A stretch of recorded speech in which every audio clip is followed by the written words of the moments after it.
Hi hello viewers welcome back to the channel. ನಿಮ್ಮೆಲ್ಲರಿಗೂ ನಮಸ್ಕಾರಗಳು ಮತ್ತು ಎಲ್ಲ ನನ್ನ ಸಬ್ಸ್ಕ್ರೈಬರ್ಸ್ಗೆ ತುಂಬ ತುಂಬ ಧನ್ಯವಾದಗಳು. ಇದು ಸೋಮವಾರ ಬೆಳಗಿನ ರೂಟೀನು. ಮನೆ ಕಸ ಗುಡಿಸೋದು, ನೆಲ ಒರೆಸೋದು, ಬೆಡ್ಗಳೆಲ್ಲ ಕ್ಲೀನ್ ಮಾಡೋದು, ಬಾಗಿಲು ಮುಂದೆ ರಂಗೋಲಿ ಹಾಕೋದು, ಯುಟಿಲಿಟಿ ಕ್ಲೀನ್ ಮಾಡಿ ಯುಟಿಲಿಟಿ ಒರೆಸೋದು, ಈಗೆಲ್ಲ ಕೆಲಸಗಳು ಮಾಡಿಕೊಂಡು ಬರ್ತಾ ಇದ್ದೀನಿ. ಮತ್ತು ಏನೇನು ಒಂದು ಡೈಲಿ ರೂಟೀನು. ಮತ್ತು ಇವತ್ತು ಇಡ್ಲಿಗೆ ಕೂಡ ನಾನು ಬುಧವಾರ ದಿವಸ ನಾನು ಇಡ್ಲಿ ಮಾಡಿದ್ದೆ. ಬುಧವಾರ ಬೆಳಗ್ಗೆ ಬ್ರೇಕ್ಫಾಸ್ಟ್ಗೆ ಇಡ್ಲಿ ಮಾಡಿದ್ದೆ. ಹೌದು, ಅಕ್ಕಿ ಬರುತ್ತಲ್ಲ, ಇಡ್ಲಿ ರೈಸ್ ಅಂತ ಬರುತ್ತಲ್ವ, ಸೊ ಅದನ್ನು ತರಿಸಿದ್ದೆ ಡಿಮಾರ್ಟಿಂದ.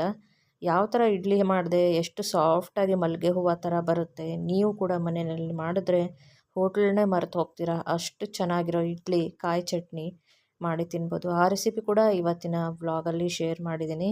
ಇದು ರ್ಯಾಂಡಮ್ ವ್ಲಾಗ್ ಅಂತ ಹೇಳ್ತೀನಿ. ಸ್ವಲ್ಪ ಎಲ್ಲ ಕ್ಲಿಪ್ಪಿಂಗ್ ಹಾಗೆ ಶೂಟ್ ಮಾಡಿಟ್ಟಿದ್ದೆ, ವಿಡಿಯೋ ಮಾಡ್ಕೊಂಡು ಇಟ್ಟಿದ್ದೆ. ಅದನ್ನೇ ಎಲ್ಲ ಎಡಿಟ್ ಮಾಡಿಬಿಟ್ಟು ನಿಮ್ಮ ಜೊತೆ ಇವತ್ತು ಶೇರ್ ಮಾಡ್ತಾಯಿದ್ದೀನಿ. ಕಂಟಿನ್ಯೂ ಆಗಿ ಅಂದರೆ ಡೈಲಿ ಇದೇ ಟೈಮಿಂಗು ಅಂತ ಒಂದು ಇದು ಫಿಕ್ಸ್ ಮಾಡಿಬಿಟ್ಟು ನಾನು ವ್ಲಾಗ್ನ ಶೇರ್ ಮಾಡೋಕ್ಕೆ ಆಗ್ತಾಯಿಲ್ಲ. ಸ್ವಲ್ಪ ಕೆಲಸಗಳಿದೆ ಮನೆಯಲ್ಲಿ, ಅದಕ್ಕೋಸ್ಕರನೇ. ಮತ್ತು ಟೈಲರಿಂಗದು ನಡೀತಾ ಇದೆಯಲ್ಲ, ಹಾಗಾಗಿನೇ ಒಂದು ಕಡೆ ಸ್ಟಿಚಿಂಗ್ಗೆ ಮತ್ತು ಅದೆಲ್ಲ ಮೆಜರ್ಮೆಂಟು ಕಟ್ಟಿಂಗು ಅಂತ ಕೂತ್ಕೊಂಡ್ಬಿಟ್ಟೆ ಅಂದರೆ ನಾನು ಏನು ಟ್ರೈಪಾಡ್ ಇಡೋದು ಮರ್ತು ಹೋಗ್ತೀನಿ. ಆಮೇಲೆ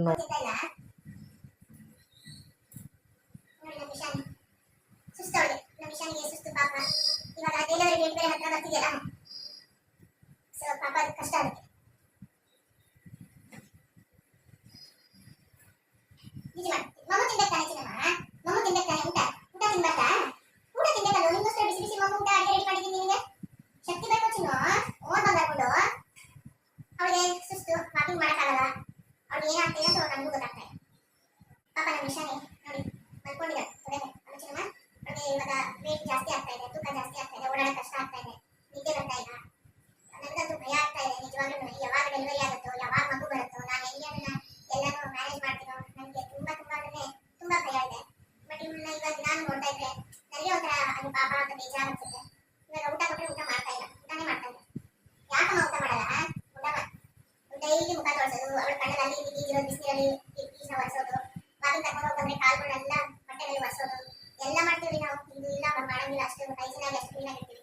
ಡೈಲಿ ಗ್ರೂಮಿಂಗ್ ಮಾಡೋದು, ಡಾಕ್ಟರ್ ಕೊಟ್ಟಿರೋ ಕಾಸ್ಟ್ಲಿ ಸ್ಪ್ರೇಗಳಿದೆ, ಸ್ಕಿನ್ ಇನ್ಫೆಕ್ಷನ್ ಆಗಬಾರ್ದು, ಅಲರ್ಜಿ ಆಗಬಾರ್ದು, ಇಚ್ಚಿಂಗ್ ಆಗಬಾರ್ದು ಅಂತ ಎಲ್ಲ ಕಾಸ್ಟ್ಲಿ ಸೊಲ್ಯೂಷನ್. ಇದನ್ನ ಏನು ಆಯಿಂಟ್ಮೆಂಟ್, ಕ್ರೀಮ್, ಲೋಷನ್ ಏನೇನು ಕೊಟ್ಟಿದ್ದಾರೆ ಎಲ್ಲ ಪ್ರತಿಯೊಂದು, ಮತ್ತೆ ಸಪ್ಲಿಮೆಂಟ್ಗಳು ಎಲ್ಲ ಕೊಡ್ತೀವಿ.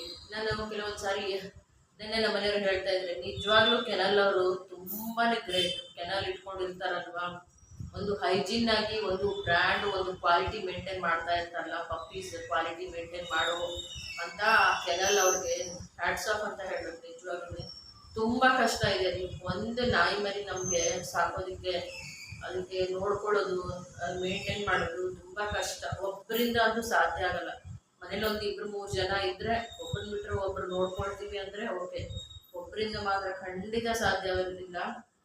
ಈ ಕಡೆ ಮನೆ ಕೆಲಸ ಮಾಡು, ಈ ಕಡೆ ಪಪ್ಪಿ ನೋಡ್ಕೊ, ಈ ಕಡೆಗೆ ನಮ್ದೇನಾದರೂ ಒಂದು ಜಾಬ್ಗಳು, ನಮ್ದೇನಾದರೂ ಒಂದು ಕೆಲಸ ಇದ್ದರೆ ಅದನ್ನು ಮಾಡ್ಕೊಳ್ಳೋದು, ನಮ್ಮ ಹೆಲ್ತು. ಯಪ್ಪ, ನನಗಂತೂ ತುಂಬಾ ಸ್ಟ್ರೆಸ್ ಆಗುತ್ತೆ ಒಂದೊಂದು ಸಾರಿ, ತುಂಬ ಸುಸ್ತಾಗೋಗುತ್ತೆ. ಆಮೇಲೆ ಈ ಕೆನಲ್ ಅವ್ರು ಮಾತ್ರ ತುಂಬ ಗ್ರೇಟು, ತುಂಬ ನಿಜವಾಗ್ಲೂ ತುಂಬ ಗ್ರೇಟು. ಅಷ್ಟು ಕೆನಲ್ನ ಹೈಜಿನಾಗಿ ಮೇಂಟೈನ್ ಮಾಡೋದು ಒಂದೇ ಒಂದು ಟಿಪ್ಸ್ ಆದರೆ ಎಷ್ಟು ಕಷ್ಟ ಆಗುತ್ತೆ, ಎಷ್ಟು ಪ್ರಾಬ್ಲಮ್ ಆಗುತ್ತೆ ಗೊತ್ತಾ. ಅದಕ್ಕೆ ನಾವು ಮೆಡಿಸಿನ್ ಕೊಡಿಸ್ಲೇಬೇಕು, ಟ್ರೀಟ್ಮೆಂಟ್ ಕೊಡಿಸ್ಲೇಬೇಕು. ಆ ಟಿಕ್ಸ್ ಫೀವರ್ ಬಂದರೆ ಅಂತೂ ನಮಗೇ ಒಂದು ಟೈಫಾಯ್ಡ್ ಬಂದಂಗೆ ಆಗ್ಬಿಡುತ್ತೆ, ಅಷ್ಟು ಕಷ್ಟ ಇದೆ. ಆ ಮರಿಗಳಿಗೆ ಟಿಕ್ಸ್ ಬೀಳಬಾರ್ದು, ಅದೇ ಬಾಡಿನಲ್ಲಿ ಟಿಕ್ಸ್ ಬರಬಾರ್ದು, ಫೀವರ್ಗಳು ಬರಬಾರ್ದು, ಥರದ್ದೆಲ್ಲ ಇದೆ. ಮತ್ತು ಏನದು ಪಪ್ಪಿ ಡಿಪ್ಪಿ ಫಸ್ಟ್ ಅದನ್ನು ಹಾಕಿಸ್ಲೇಬೇಕು, ಪ್ರತಿಯೊಂದು ವ್ಯಾಕ್ಸಿನ್ ಹಾಕಿಸ್ಲೇಬೇಕು. ಇಯರ್ಲಿ ಒಂದ್ಸಾರಿ ರೇಬೀಸ್ ವ್ಯಾಕ್ಸಿನ್ ಹಾಕಬೇಕು, ಮತ್ತು ಇನ್ನೊಂದು ಡಿವರ್ಮಿಂಗ್ ಮಾಡಿಸ್ಬೇಕು. ಎವ್ರಿ ಒಂದು 4 ಮಂತ್ಸಿಗೆ ಒಂದ್ಸಾರಿ ಡಿವರ್ಮಿಂಗ್ ಮಾಡಿಸ್ಬೇಕು. ಎವ್ರಿ ಒಂದು 4 to 3 to 4 ಮಂತ್ಸಿಗೆ ಒಂದ್ಸಾರಿ ಟಿಕ್ದು ಟ್ಯಾಬ್ಲೆಟ್ ಬರುತ್ತೆ, ಅದು ಆ ಟ್ಯಾಬ್ಲೆಟ್ನು ತುಂಬ ಕಾಸ್ಟ್ಲಿ. ಟಿಕ್ ಟ್ಯಾಬ್ಲೆಟ್ ಅದನ್ನು ಎವ್ರಿ ಒಂದು 4 ಮಂತ್ಸಿಗೆ ಒಂದ್ಸಾರಿ ಕೆನಲ್ ಅವ್ರನ್ನ ಕೇಳಿ ಯಾವಾಗ ಹಾಕಬೇಕು ಅದನ್ನೆಲ್ಲ ಕೇಳ್ಬಿಟ್ಟು ನಾವು ಡಾಕ್ಟ್ರನ್ನ ಕೇಳಿ ಅದರ ತೂಕದ ಪ್ರಕಾರ ಆ ಟ್ಯಾಬ್ಲೆಟ್ ಇರುತ್ತೆ. ಸೊ ಅದು ಒಂದು ಟ್ಯಾಬ್ಲೆಟ್ ಫುಡ್ಡಲ್ಲೆಲ್ಲ ಹಾಗೆ ನುಂಗಿಸ್ಬಿಟ್ಬಿಟ್ರೆ ಏನೇನು ಬರಲ್ಲ ಅಷ್ಟು. ಮತ್ತು ಬೇರೆ ಹೊರಗಡೆ ವಾಕ್ ಕರ್ಕೊಂಡು ಹೋಗ್ರೂ ಇದಕ್ಕೆ ಬೇರೆ ಹುಳಗಳು ಅಟ್ರಾಕ್ಟ್ ಆಗಲ್ಲ, ಬೇರೆ ನಾಯಿಯಿಂದ ಇದಕ್ಕೆ ಅಟ್ರಾಕ್ಟ್ ಆಗಲ್ಲ. ಇಲ್ಲಾಂದ್ರೆ ಏನಾಗುತ್ತೆ ಅಂದರೆ ನಾವು ಟ್ಯಾಬ್ಲೆಟ್ ಕೊಟ್ಟಿಲ್ಲ ಅದು ಅಂದರೆ ಬೇರೆ ನಾಯಿಯಿಂದ ಇದಕ್ಕೆ ಇವಾಗ ನಮಗೆ ಸೊಳ್ಳೆ ಹೆಂಗೆ ಕಚ್ಚುತ್ತೆ ಬಂದ್ಬಿಟ್ಟು, ಸೊಳ್ಳೆಗಳು ನಮ್ಗೆ ಕಚ್ಚುತ್ತಲ್ವಾ ಹೊರಗಡೆಯಿಂದ ಮನೆ ಒಳಗಡೆ ಬಂದ್ಬಿಟ್ಟು ಕಚ್ತಾವಲ್ವಾ, ಸ್ಮೆಲ್ಲಿಂದ, ಬ್ಲಡ್ ಸ್ಮೆಲ್ಲಿಂದ, ಸ್ಕಿನ್ ಸ್ಮೆಲ್ಲಿಂದ, ಅದೇ ಥರ ಇದಕ್ಕೂ ಇದ್ರ ಸ್ಮೆಲ್ಲಿಂದ ಅವು ಅಟ್ರಾಕ್ಟ್ ಆಗಿ ಬಂದು ಕಚ್ತವೆ. ಗ್ರಾಸಲ್ಲಿ ಇರ್ತವೆ, ಹುಲ್ಲು ಮಣ್ಣಲ್ಲಿರ್ತವೆ, ಬೇರೆ ನಾಯಿಗಳು, ಬೀದಿ ನಾಯಿಗಳು ಯೂರಿನ್ ಮಾಡಿದರೆ ಅಲ್ಲಿ ಇರ್ತವೆ, ಎಲ್ಲ ಕಡೆ ಇರ್ತವೆ. ಅದು ಇರಲ್ಲ ಅನ್ನಲ್ಲ ಅದು. ಬಟ್ ಏನಂದರೆ ಮನುಷ್ಯರಿಗಲ್ಲ ಇದಿರೋದು, ಪ್ರಾಣಿಗಳಿಗೆ ಅಟ್ರಾಕ್ಟ್ ಆಗಿ ಅದಕ್ಕೆ ತೊಂದರೆ ಕೊಡುತ್ತೆ. ಸೊ ಅದಕ್ಕೆ ಮೆಡಿಸಿನ್ 4 ಮಂತ್ಸ್ಗೆ ಒಂದ್ಸರಿ ಕೊಡಬೇಕು. ಎಲ್ಲ ಮೇಂಟೈನ್ ಮಾಡಬೇಕು ರೀ. ನಿಜವಾಗ್ಲೂ ನನಗೆ ಗೊತ್ತಿರಲಿಲ್ಲ, ಇದು ಫಸ್ಟ್ ಎಕ್ಸ್ಪೀರಿಯನ್ಸು. ಫುಡ್ದು ಏನೂ ಇಲ್ಲ, ಝೀರೋ. ಏನು ಅಷ್ಟೇ, ನಾವು ಏನು ತಿಂತೀವಿ ಅದನ್ನು ಕೊಟ್ಟರೆ ಅದು ತಿನ್ಕೊಂಡಿರುತ್ತೆ. ಎಣ್ಣೆ ಮಸಾಲೆ ಖಾರ ಎಲ್ಲ ಕೊಡಬಾರ್ದು, ಅಷ್ಟು ಬಿಟ್ಟರೆ ಸಪ್ಪೆ ಅನ್ನ, ಸಪ್ಪೆ ಹೆಸರುಬೇಳೆ ಕಟ್ಟು, ಚಪಾತಿ, ಜೋಳದ ರೊಟ್ಟಿ, ರಾಗಿ ಅಂಬಲಿ, ಮಜ್ಜಿಗೆ, ಸಮ್ಮರಲ್ಲಿ ಮಜ್ಜಿಗೆ, ಮೊಸರು, ಎಳ್ನೀರು, ಕಲ್ಲಂಗಡಿ ಹಣ್ಣು, ಈ ಥರದ್ದೆಲ್ಲ ನಾನು ಕೆನಲ್ ಅವ್ರನ್ನ ಏನೇ ಒಂದು ನನಗೆ ಡೌಟ್ ಬಂದರೂ ಕೆನಲ್ ಅವ್ರಿಗೆ ಫೋನ್ ಮಾಡಿ ಕೇಳ್ತೀನಿ, ಡಾಕ್ಟ್ರಿಗೆ ಕನ್ಸಲ್ಟ್ ಮಾಡ್ತೀನಿ. ಇಮ್ಮಿಡಿಯೇಟ್ ಇವ್ರಿಗೆ ನಮ್ಮ ನಿಶಾನಿಗೆ ಏನಾದರೂ ಹೆಲ್ತ್ ಇದು ಆದರೆ ಇಶ್ಯೂಸ್ ಆದರೆ ಇಮ್ಮಿಡಿಯೇಟ್ ನಾನು ಡಾಕ್ಟ್ರಿಗೆ ಕಾಲ್ ಮಾಡ್ತೀನಿ, ಹೇಳ್ತೀನಿ, ಅಪಾಯಿಂಟ್ಮೆಂಟ್ ತೊಗೊಳ್ತೀನಿ, ಓಡೋಗ್ತೀನಿ. ಸೊ ಈ ಥರ ಇದೆ. ಅದಕ್ಕೆ ಕೆನಲ್ ಅವರು ನಿಜವಾಗ್ಲೂ ಗ್ರೇಟ್, ನಿಜವಾಗ್ಲೂ ಸೂಪರ್ ಗ್ರೇಟ್ ಅಂತ ಹೇಳ್ತೀನಿ. ಅದು ಅವ್ರು ಹೆಂಗೆ ಮೇಂಟೈನ್ ಮಾಡ್ತಾರೋ ನನಗಂತೂ ಖಂಡಿತ ಗೊತ್ತಿಲ್ಲ. ಒಂದೊಂದು ದಿವಸ ನನಗೆ ಈ ನಡುವೆ ಯಾಕೋ ಒಂಥರ ಏನೋ ಇಲ್ಲ, ಇರಮ್ಮ ಈ ಜಂಪ್ ಮಾಡಬೇಡ, ಜಂಪ್ ಮಾಡಬಾರ್ದು, ಜಂಪ್ ಮಾಡಬಾರ್ದು. ಯಾರು ನಮ್ಮ ಮೇಲೆ ಡಿಪೆಂಡ್ ಇರ್ತಾರೆ, ಲೈಕ್ ನಮ್ಮ ಇವಾಗ ಇಶಾನಿ ಆ ಥರ ಯಾರಾದ್ರೂ ನಮ್ಮ ಮೇಲೆ ಡಿಪೆಂಡ್ ಇರೋರು, ಯಾರಾದ್ರೂ ನಮಗೆ ಏನೋ ಕಷ್ಟದಲ್ಲಿದ್ದಾರೇನೋ, ತೊಂದರೆನಲ್ಲಿದ್ದಾರೇನೋ ಅನಿಸುತ್ತೆ. ಬಂಗಾರಗುಂಡಿ ನೋಡಿ, ಆಟ ಆಡಿಸ್ಬೇಕು ಇವಳಿಗೆ. ಇವಾಗ ಬಾಲ್ ಕೊಟ್ಟರೆ ಬಾಲ್ ಆಟ ಆಡ್ತಾಳೆ, ಓಡೋಗ್ತಾಳೆ, ಆಮೇಲೆ ಸುಸ್ತಾಗಿ ನಿಂತ್ಕೊಂಡ್ಬಿಡ್ತಾಳೆ. ಸ್ವಲ್ಪ ಓಡೋಗ್ತಾಳೆ, ಸುಸ್ತಾಗಿ ನಿಂತ್ಕೊತಾಳೆ. ಟಮ್ಮಿ ಸ್ವಲ್ಪ ಗುಂಡಗೆ ಆಗ್ಬಿಟ್ಟಿದೆ, ಗುಂಡಮ್ಮ ಆಗ್ಬಿಟ್ಟವಳೆ, ಪೂರ್ಣಚಂದ್ರ ಥರ ಗುಂಡಮ್ಮ ಆಗ್ಬಿಟ್ಟು ಕಳೆ ಬಂದ್ಬಿಟ್ಟಿದ್ದಾಳೆ. ಬಸರಿ ಕಳೆ ಅಂತ ಹೇಳ್ತಾರಲ್ಲ, ಹಂಗೆ ಕಳೆ ಬಂದ್ಬಿಟ್ಟಿದ್ದಾಳೆ ನಮ್ಮ ಇಶಾನಿಗೆ ಸೀಮಂತ ಮಾಡಬೇಕು, ಅವಳಿಗೆ ಸೀರೆ ಉಡಿಸ್ಬೇಕು, ನಾನೇ ಬ್ಲೌಸ್ ಸ್ಟಿಚ್ ಮಾಡ್ತೀನಿ. ಅಲ್ಲ ಚಿನ್ನಮ್ಮ, ಕಚ್ಚುತ್ತಾಳೆ. ಇದಕ್ಕೆಲ್ಲ ವ್ಯಾಕ್ಸಿನ್ಸ್ ಆಗಿದೆ, ಇದು ಕಚ್ಚಲ್ಲ ಇದು. ಮತ್ತು ಈ ಥರ ಹಿಂಗೆ ಆಟ ಆಡಿದಾಗ ನಾನು ಹ್ಯಾಂಡ್ ವಾಶ್ ಮಾಡ್ತೀನಿ. ಇವಾಗ ಇನ್ಸ್ಟಾಗ್ರಾಮಲ್ಲಿ ಏನೇನೋ ತೋರಿಸ್ತಾರೆ, ಅದಾಯಿತು ಇದಾಯಿತು, ಇನ್ಫೆಕ್ಷನ್ ಆಯಿತು, ಹಂಗಾಯಿತು ಹಿಂಗಾಯಿತು, ಅದಾಯಿತು ಇದಾಯಿತು ಅಂತ ತೋರಿಸ್ತಾರೆ. ಅದನ್ನು ನೋಡಿಬಿಟ್ರೆ ಯಪ್ಪ ಏನು ಸಾಕೋದೇ ಬೇಡ ಅಂತ ಭಯ ಆಗುತ್ತೆ.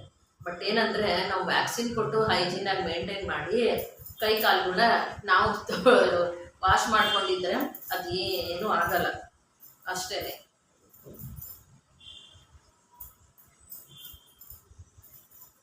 ಅವಳಿಗೆ ಊಟ ಕೊಟ್ಟರೆ ಊಟ ಮಾಡ್ತಾ ಇಲ್ಲ, ಕೆಲಸ ಇದೆ.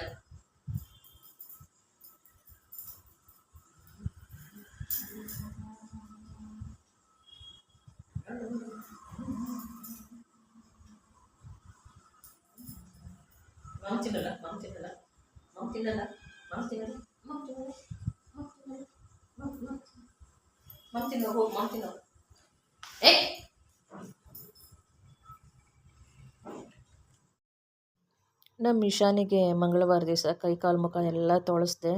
ಮುಖಕ್ಕೆ ಸ್ವಲ್ಪ ಶಾಂಪೂ ಹಾಕಿ ನೀಟಾಗಿ ವಾಶ್ ಮಾಡಿದೆ ಉಗುರು ಬಿಸಿ ನೀರಲ್ಲಿ.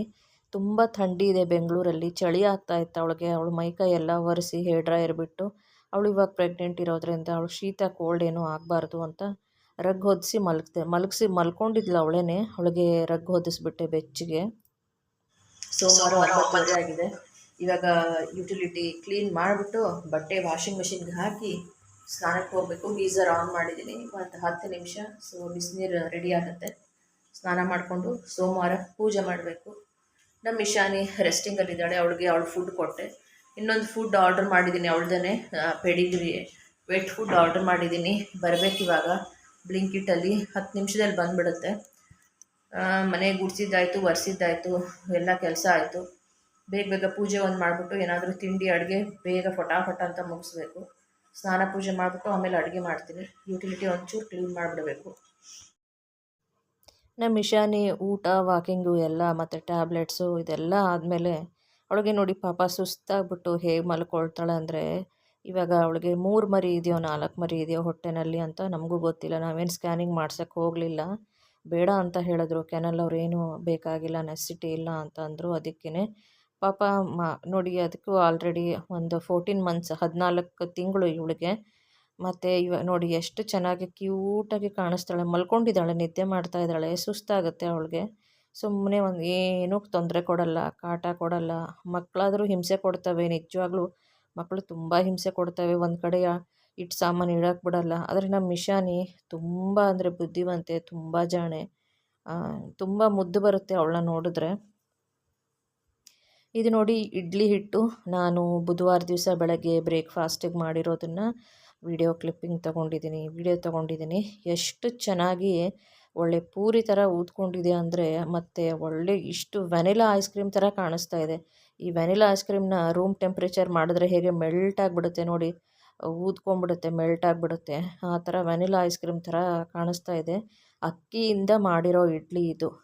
ನಿಮಗೆ ಡಿಮಾರ್ಟಲ್ಲಿ ಮತ್ತು ಪ್ರಾವಿಷನ್ ಸ್ಟೋರಲ್ಲೆಲ್ಲ ಇಡ್ಲಿ ರೈಸ್ ಅಂತ ಹೇಳಿದರೆ ಕೊಡ್ತಾರೆ. ಅದು ಒಂಥರ ಪರ್ಲ್ ಥರ ಇರುತ್ತೆ, ಬಿಳಿ ಮುತ್ತಿನ ಥರ ಇರುತ್ತೆ ನೋಡಿ, ಈ ಥರ ಇರುತ್ತೆ. ಇದು ಇಡ್ಲಿ ರೈಸು. ಇದನ್ನು ನಾನು 2 kg 3 kg ತರಿಸಿರ್ತೀನಿ. ಇದರಿಂದ ಇಡ್ಲಿ ಮಾಡಿದ್ರೆ ತುಂಬ ಚೆನ್ನಾಗಾಗುತ್ತೆ. ಸ್ವಲ್ಪ ಮೀಡಿಯಮ್ ನುಣ್ಣಗೆ ರುಬ್ಕೊಳ್ಬೇಕು. ದೋಸೆಗೆ ಹೇಗೆ ರುಬ್ತೀವೋ ಹಾಗೆ ರುಬ್ಬಬೇಕು. ಆದರೆ ಅಕ್ಕಿನ ಸೆಪ್ರೇಟ್ 2 ಗ್ಲಾಸ್ ನೆನೆಸ್ಬೇಕು. ಆಮೇಲೆ 1 ಕಾಫಿ ಗ್ಲಾಸ್ ಉದ್ದಿನಬೇಳೆ ಸೆಪ್ರೇಟ್ ನೆನೆಸ್ಬೇಕು. ಮತ್ತು 1 ಹಿಡಿಯಷ್ಟು, 1 ಹಿಡಿ ಇಲ್ಲ 1.5 ಹಿಡಿಯಷ್ಟು ನಮ್ಮ ಕೈಯಿಂದ ಅವಲಕ್ಕಿ, ಗಟ್ಟಿ ಅವಲಕ್ಕಿ ಬರುತ್ತಲ್ಲ, ಆ ಗಟ್ಟಿ ಅವಲಕ್ಕಿನ ನೀರು ಹಾಕಿ ನೆನೆಸಿಡಬೇಕು. ಎಲ್ಲನೂ ತೊಳೆದು ನೆನೆಸಿ ಬೇರೆ ಬೇರೆ ಸೆಪ್ರೇಟ್ ಬೌಲಲ್ಲಿ ಇಡಬೇಕು. 1/4 ಟೀ ಸ್ಪೂನ್, ಅರ್ಧ ಟೀ ಸ್ಪೂನು ಮೆಂತ್ಯ ಕೂಡ ಅಕ್ಕಿ ಜೊತೆನಲ್ಲೇ ನೆನೆಸಿ ಹಾಕಬೇಕು. ಅಕ್ಕಿ ಮೆಂತ್ಯ 1 ಬೌಲಲ್ಲಿ, ಉದ್ದಿನಬೇಳೆ 1 ಬೌಲಲ್ಲಿ, ಅವಲಕ್ಕಿ 1 ಬೌಲಲ್ಲಿ ಎಲ್ಲನೂ ತೊಳೆದು ನೆನೆಸಿಟ್ಟು ಸಾಯಂಕಾಲ ಒಂದು 5-6 ಗಂಟೆಗೆ ಎಲ್ಲ ಸೆಪ್ರೇಟಾಗಿಯೇ ರುಬ್ಬಬೇಕು. ಫಸ್ಟ್ ನಾನು ಉದ್ದಿನಬೇಳೆ ರುಬ್ತೀನಿ, ನುಣ್ಣಗೆ ರುಬ್ಬಿಟ್ಟು ಅದಾದ ನಂತರ ಆ ಉದ್ದಿನಬೇಳೆ ಪೇಸ್ಟ್ ತೆಗೆದು ಬೇರೆ ಒಂದು ಬೌಲಲ್ಲಿ ಹಾಕಿ ಅಕ್ಕಿ ಮತ್ತು ಅವಲಕ್ಕಿನ ನುಣ್ಣಗೆ ರುಬ್ಕೊಳ್ತೀನಿ. ಆವಾಗ ಆ ಅಕ್ಕಿ ಮತ್ತು ಅವಲಕ್ಕಿ ರುಬ್ಬಿರೋದೇನಿರುತ್ತೆ ಅದ್ರ ಜೊತೆಯಲ್ಲಿ ಉದ್ದಿನಬೇಳೆ ಪೇಸ್ಟನ್ನ ಹಾಕಿ ಕೈಯಿಂದ ಚೆನ್ನಾಗಿ ಮಿಕ್ಸ್ ಮಾಡಿ ಇಟ್ಬಿಟ್ರೆ ನೋಡಿ 8 ಅವರ್ಸ್ ಅಷ್ಟೇ ಎಷ್ಟು ಚೆನ್ನಾಗಿ ಹುದುಗ್ ಬಂದಿರುತ್ತೆ. ಅಷ್ಟು ಸಾಫ್ಟ್ ಇಡ್ಲಿ ಬರುತ್ತೆ. ಅಂದರೆ ಸೋಡಾ ಕೂಡ ನೀವು ಹಾಕೋದೇ ಬೇಕಾಗಿಲ್ಲ. ಬುಧವಾರ ದಿವಸ 12 ಗಂಟೆ ಆಗಿದೆ. ಬ್ರೇಕ್ಫಾಸ್ಟ್ ನಾನೀಗ ತಿನ್ನಬೇಕು. ಎಲ್ಲ ಕೆಲಸ ಆಗಿದೆ. ಬ್ರೇಕ್ಫಾಸ್ಟ್ ಒಂದು ಇನ್ನೂ ತಿಂದಿಲ್ಲ. ಯಾಕೆಂದರೆ ಮನೆ ಕ್ಲೀನಿಂಗು ಮತ್ತು ನಮ್ಮ Ishani walking, daily routine morning ಇರುತ್ತಲ್ಲ, ಅದನ್ನೆಲ್ಲ ನಾನು ಏನು ಶೇರ್ ಮಾಡ್ಕೊಳಕ್ಕೆ ಹೋಗಲಿಲ್ಲ. ನಮ್ಮ ಇಶಾನಿ ಕೇಜ್ ಇದೆ ನೋಡಿ, ಏನು ಶೇರ್ ಮಾಡ್ಕೊಳಕ್ಕೆ ಹೋಗಲಿಲ್ಲ. ಆಮೇಲೆ ಇವಾಗ ಇಡ್ಲಿ ಮಾಡಿದ್ದೀನಿ. ಗರಂ ಸಾಫ್ಟಾಗಿರೋ ಇಡ್ಲಿ, ತುಂಬ ಚೆನ್ನಾಗಿರುತ್ತೆ ಮಾತ್ರ. ಅದ್ರ ಜೊತೆಗೆ ತೆಂಗಿನಕಾಯಿ ಚಟ್ನಿ, ಹುರುಗಡ್ಲೆ ತೆಂಗಿನಕಾಯಿ ಅದು ಹಾಕ್ಬಿಟ್ಟು ಮಾಡಿದ್ದೀನಿ. ಒಣಮೆಣ್ಸಿನ್ಕಾಯಿ, ನಿಂಬೆಹಣ್ಣು, ಸಕ್ಕರೆ, ಉಪ್ಪು ಇದೆಲ್ಲನೂ ಹಾಕಿ ಮತ್ತು ಸಾಸಿವೆ ಒಗ್ಗರಣೆ ಹಾಕಿ ಕಾಯಿ ಚಟ್ನಿ, ಬಿಸಿಯಾಗಿರೋ ಅಕ್ಕಿ ಇಡ್ಲಿ ಅಕ್ಕಿ ಅಂತಲೇ ನಿಮ್ಗೆ ಸಿಗುತ್ತೆ ಸೂಪರ್ ಮಾರ್ಕೆಟಲ್ಲಿ, ಡಿಮಾರ್ಟಲ್ಲಿ ಇಡ್ಲಿ ರೈಸ್ ಅಂತ ಸಿಗುತ್ತೆ. ಸೊ ನಾವು ಅದನ್ನೇ ತೊಗೊಂಬರೋದು. ಅದನ್ನೇ ಯಾವ ಥರ ಸೋಕ್ ಮಾಡ್ತೀನಿ, ಏನು ಮಾಡ್ತೀನಿ, ಹೇಗೆ ಅದನ್ನು ಇಡ್ಲಿ ಹಿಟ್ಟು ರೆಡಿ ಮಾಡೋದು ಅಂತ ಕೂಡ ನಿಮ್ಮ ಜೊತೆ ಖಂಡಿತವಾಗ್ಲೂ ಶೇರ್ ಮಾಡ್ಕೊಳ್ತೀನಿ. ಇವಾಗ ಅಡುಗೆ ಮನೆಗೆ ಎಂಟರ್ ಆಗಿದ್ದೀನಿ. ಇವಾಗ ಇಲ್ಲಿ ಬನ್ನಿ ತೋರಿಸ್ತೀನಿ. ಇಲ್ಲಿ ಇಡ್ಲಿ ಇಟ್ಟಿದ್ದೀನಿ, ಇದನ್ನು ಆಫ್ ಮಾಡೋಣ. ಇದರಲ್ಲಿ ಇಡ್ಲಿ ಇದೆ, ಅದು ಬಾಣಲೆ ಖಾಲಿ ಇದೆ. ಇದರಲ್ಲಿ ಸಾರು ಬಿಸಿ ಮಾಡಿದ್ದೀನಿ. ಇದು ಮೆಣಸಿನ ಸಾರು, ಇದನ್ನು ಕೂಡ ಬಿಸಿ ಮಾಡಿದ್ದೀನಿ. ಇದು ತುಂಬ ಇನ್ಸ್ಟಂಟ್ ಸಾರು ಅಂತ ಹೇಳ್ಬೋದು. ಸಾಂಬಾರಲ್ಲ, ತರಕಾರಿ ಹಾಕಿದ್ರೆ ಸಾಂಬಾರು ಅಂತೀವಿ. ತರಕಾರಿ ಇಲ್ದಿರೋದಕ್ಕೆ ರಸಮ್ಮು ಸಾರು ಅಂತ ನಾವು ಹೇಳ್ತೀವಿ. ಸೊ ಇದು ಬರೀ ಹುಣಸೆ ಹಣ್ಣು, ಬೆಲ್ಲ, ಖಾರದ ಪುಡಿ, ಧನಿಯಾ ಪುಡಿ ಹಾಕಿ ಮಾಡಿರುವಂಥದ್ದು. ಅದೇ ಹೇಳಿದಲ್ವ, ಏನದು ಮೆಣಸಿನ ಸಾರು ಅಂತೀವಿ. ಇವಾಗ ಇಡ್ಲಿ, ಇದು ಬಿಸಿ ಇದೆ, ಬಿಸಿ ಲೋಟ ಇದೆ. ತೆಗಿಯೋಕ್ಕಾಗಲ್ಲ, ಅದು ಆಮೇಲೆ ತೆಗಿ. ನೋಡಿ ಸಾಫ್ಟಾಗಿರೋ ಗರಂ ಇಡ್ಲಿ ಹೆಂಗಿದೆ ಅಂತ. ಎಷ್ಟು ಸಾಫ್ಟ್ ಇರುತ್ತೆ ಗೊತ್ತಾ. ಒಂದು 5 ಮಿನಿಟ್ಸ್ ಇದರಲ್ಲೇ ಹಾಗೆ ಬಿಡೋಣ. ಸ್ವಲ್ಪ ತಣ್ಣಗಾದಮೇಲೆ ಒಂದು ಸ್ವಲ್ಪ ಇದು ಆಗಬೇಕು, ಇಲ್ಲಾಂದರೆ ಮೆತ್ಕೊಂಡ್ಬಿಡುತ್ತೆ. ತಟ್ಟೆಗೆ ಎಣ್ಣೆ ಹಚ್ಚಿರ್ತೀನಿ. ನನಗೆ ಅಕ್ಕಿ ಇಡ್ಲಿ ತುಂಬ ಇಷ್ಟ ಆಗುತ್ತೆ ರೀ. ರವಾ ಇಡ್ಲಿಗಿಂತ, ರವಾ ಅಂದರೆ ಇಡ್ಲಿ ರವಾ ಸಿಗುತ್ತೆ ಈ ದಾವಣಗೆರೆ, ಹುಬ್ಬಳ್ಳಿ, ಧಾರವಾಡ ಸೈಡು. ಇಡ್ಲಿ ರವಾನ ನೆನೆ ಹಾಕ್ಬಿಟ್ಟು ಅದಕ್ಕೆ ಉದ್ದಿನಬೇಳೆ ಮಿಕ್ಸ್ ಮಾಡಿ ಮಾಡ್ತಾರೆ. ಅದು ರೆಡಿನೇ ಇರುತ್ತೆ ಅಕ್ಕಿ ರವಾ. ಅದಕ್ಕೆ ಉದ್ದಿನಬೇಳೆ ಹಿಟ್ಟು ಮಿಕ್ಸ್ ಮಾಡ್ತಾರೆ ಅಷ್ಟೇ, ಪೇಸ್ಟ್ನ. ಬಟ್ ಇದು ನಾವು ಅಕ್ಕಿನ ನೆನೆಸಿ, ಉದ್ದಿನಬೇಳೆ ಸಪ್ರೇಟಾಗಿ ನೆನೆಸಿ, ಒಂದು ಹಿಡಿ ದಪ್ಪ ಅವಲಕ್ಕಿ ಕೂಡ ನೆನೆಸಿ ರುಬ್ಬಿ ಎಲ್ಲ ಪೇಸ್ಟ್ ಮಾಡಿ ನೀಟಾಗಿ ಎಲ್ಲನೂ ಮಿಕ್ಸ್ ಮಾಡಿ ಕೈಯಿಂದ ಚೆನ್ನಾಗಿ ಮಿಕ್ಸ್ ಮಾಡಿದ್ರೆ ಹುದುಗ್ ಬರುತ್ತೆ, ಹುಳಿ ಬರುತ್ತೆ. ಸೊ ಬೆಳಗ್ಗೆ ಎದ್ದಾಗ ಒಳ್ಳೆ ಪೂರಿ ಥರ ಊದ್ಕೊಳ್ಳುತ್ತೆ, ಉಬ್ಬಿರುತ್ತೆ ಹಿಟ್ಟು. ನಾನು 2 ಗ್ಲಾಸ್ ಅಷ್ಟು ಹಾಕಿದ್ದೆ, ಅರ್ಧ kg ಅಷ್ಟು ಅಕ್ಕಿ ನೆನೆಸಾಕಿದ್ದೆ ಇಡ್ಲಿಗೆ. ಸೊ ಇವಾಗ ಅದರಲ್ಲಿ ಅರ್ಧನ ಫ್ರಿಜ್ಜಲ್ಲಿ ಇಟ್ಟಿದ್ದೀನಿ ನಾಳೆಗಾಗುತ್ತೆ ಅಂತ, ಇನ್ನು ಅರ್ಧ ಇವತ್ತು ಕಂಪ್ಲೀಟ್ ಇವತ್ತು ಇಡ್ಲಿ ಚಟ್ನಿ ಅನ್ನ ಒಂದು ಮಾಡ್ಕೊಳ್ತೀನಿ ಅಷ್ಟೇ. ಯಾಕೆಂದರೆ ಅನ್ನ ಮಾಡಿದ್ರೆ ಇಲ್ಲಿ ಹುಳಿ ಸಾರಿದೆ, ಮೆಣಸಿನ ಸಾರು, ಮತ್ತು ಇಲ್ಲಿ ಹೆಸರು ಕಾಳು ಮೆಂತ್ಯ ಸೊಪ್ಪಿನ ಪಲ್ಯ ಇದೆ, ಅದನ್ನು ತೋರಿಸ್ತೀನಿ ರೀ. ಕುಕ್ಕರ್ ಮೇಲೆ ಈ ಥರ ಹಿಂಗೆ ಬರುತ್ತೆ, ಅದು ಇದೇನು ಅಂದ್ಕೊಳ್ಬೇಡಿ. ಬೆಳಗ್ಗೆ ಇದು ತೊಳೆದೇ ಇಟ್ಟಿರ್ತೀನಿ, ಈ ಥರ ಬರುತ್ತೆ. ಒಂದೊಂದು ಸಾರಿ ಇದನ್ನು ಮತ್ತೆ ತೊಳೆಯೋಕೆ ಹಾಕ್ಬಿಟ್ಟು ಕುಕ್ಕರ್ಗೆ ಮಾತ್ರ ಪ್ಲೇಟ್ ಮುಚ್ಚಿಬಿಡ್ತೀನಿ, ಒಂದು ಕ್ಲೀನಾಗಿರುತ್ತೆ, ನೀಟಾಗಿ ಕಾಣಿಸುತ್ತೆ ಅಂತ ಕುಕ್ಕರ್ಗೆ ಪ್ಲೇಟ್ ಮುಚ್ತೀನಿ. ಇದನ್ನು ವಾಷಿಂಗ್ ತೊಳೆಯೋಕೆ ಹಾಕ್ಬಿಡ್ತೀನಿ. ಇವಾಗ ನೋಡಿ, ಹೆಸರು ಕಾಳು ಮೆಂತ್ಯ ಸೊಪ್ಪು ಮಾಡಿರೋದು ಬೇಯ್ತಾ ಇದೆ. ಆಫ್ ಮಾಡ್ತೀನಿ ಇವಾಗ ಗ್ಯಾಸ್ನ. ತುಂಬ ಚೆನ್ನಾಗಿದೆ, ಗಟ್ಟಿಯಾಗಿದೆ, ಮಾತ್ರ ತುಂಬ ಗಟ್ಟಿ ಇದೆ. ತವೆ ಥರ ಇದೆ, ತವೆ ಮಾಡ್ತೀವಲ್ವ ನಾವು, ಪಪ್ಪು ಅಂತಾರೆ, ತವೆ ಅಂತಾರೆ. ಇದು ಚಪಾತಿಗೂ ಚೆನ್ನಾಗಿರುತ್ತೆ, ಜೋಳದ ರೊಟ್ಟಿಗೂ ಚೆನ್ನಾಗಿರುತ್ತೆ, ಅನ್ನಕ್ಕೆ ಕೂಡ ಇವನ್ ಚೆನ್ನಾಗಿರುತ್ತೆ. ರುಬ್ಬಿಲ್ಲ ನಾನು, ಅದು ಬೆಳ್ಳುಳ್ಳಿ ಹಾಕಿದ್ದೀನಿ, ಆಲೂಗಡ್ಡೆ ಹಾಕಿದ್ದೀನಿ, ಆಲೂಗಡ್ಡೆ ಹಾಕಿದೆ. ಇಷ್ಟ ಇದ್ದರೆ ಹಾಕ್ಬೋದು, ನಿಮ್ಗೆ ಆಲೂಗಡ್ಡೆ ಇಷ್ಟ ಇದ್ದರೆ, ಆಲೂಗಡ್ಡೆ ಬದನೆಕಾಯಿ ಇಷ್ಟ ಇದ್ದರೆ ಹಾಕ್ಬೋದು. ಬರೀ ಆಲೂಗಡ್ಡೆ ಹಾಕಿದ್ದೀನಿ, ಬದನೆಕಾಯಿ ಹಾಕಿಲ್ಲ. ಹೆಸರು ಕಾಳು, ಇದ್ರ ಜೊತೆಗೆ ಸಬ್ಸಿಗೆ ಸೊಪ್ಪು ಹಾಕ್ತಾರೆ, ಸಬ್ಸಿಗೆ ಸೊಪ್ಪು ಇರಲಿಲ್ಲ, ಮೆಂತ್ಯ ಸೊಪ್ಪು ಹಾಕಿದ್ದೀನಿ. ಇಷ್ಟೇ ಇವತ್ತಿನ ಅನ್ನ. ಆಮೇಲೆ ಮಾಡ್ಕೊಳ್ತೀನಿ ನಿಧಾನಕ್ಕೆ, ನಮ್ಮ ಮನೆಯವ್ರು ಮಧ್ಯಾಹ್ನ 2-3 ಗಂಟೆ ಊಟಕ್ಕೆ ಬರ್ತಾರೆ. ಇದನ್ನು ತೊಳೆಯೋಕೆ ಹಾಕೋಣ ಅಲ್ವಾ. ನೀಟಾಗಿರೋ ಪ್ಲೇಟ್, ವಾಶ್ ಮಾಡಿರೋ ಪ್ಲೇಟ್ನ ಮುಚ್ಚಿದ್ರೆ ಆಯಿತು. ಈ ಥರ ಮುಚ್ಚಿದ್ರೆ ಆಯಿತು.